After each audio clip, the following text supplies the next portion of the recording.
ବାଣ୍ଟୁଛି ବନେଇବି ସାଦା ବାଣ୍ଟିବା ମୋ କାମ ବାଣ୍ଟିବାକୁ କାମୁଥିବି ଏହି ମୋ ଧର୍ମ ତୋ ଉପରେ ଜନ୍ମ ନେଲି ତୁ ମୋର ସ୍ୱର୍ଗ ଚିରବର୍ଣ୍ଣିତା ଭାରତ ମାତା ବିଶ୍ୱର ଗର୍ବ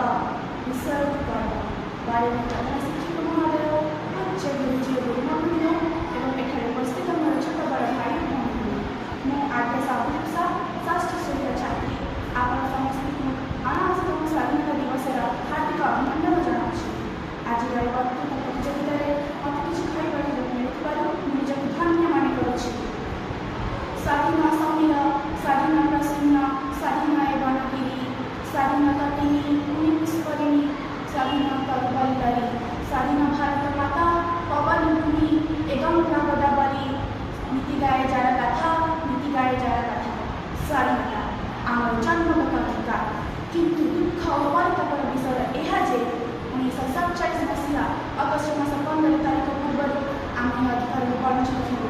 କ୍ରୁର ଇଂରେଜ ଶାସକମାନେ ଆମକୁ ପରାଧୀନ କରି ରଖିଥିଲେ।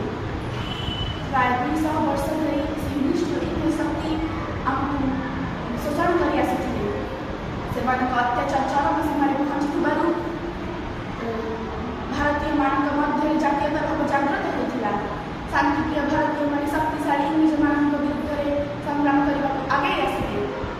ସେହି ସଂଗ୍ରାମ ନେତୃତ୍ୱ ନେଇଥିଲେ ମହାତ୍ମା ଗାନ୍ଧୀ ସୁଭାଷ ଚନ୍ଦ୍ର ବୋଷ ଜବାହରଲାଲ ନେହେରୁ ରମାଦେବୀ ଚୌଧୁରୀ ହରିକୃଷ୍ଣ ମହତାବ ଆଦି ମହାନ ମାନ୍ୟଗଣ୍ୟ ବ୍ୟକ୍ତି। ଇଂରେଜମାନେ ଏହି ସଂଗ୍ରାମୀମାନଙ୍କ ଉପରେ ଦମନହୀନ ଚଳାଉଥିଲେ। ଅନେକଙ୍କୁ ଦେଶ ମାତୃକା ପାଇଁ ହସି ହସି ପ୍ରାଣ ବଳିଦେବାକୁ ପଡ଼ିଲା। ଜେଲରେ ଅକଥନୀୟ ନିର୍ଯାତନା ସହିବାକୁ ପଡ଼ିଲା। ଶେଷରେ ଶାନ୍ତି ଅହିଂସାର ଅସ୍ତ୍ର ଆଗରେ ବନ୍ଧୁକ ଗୁଳିଗୋଳା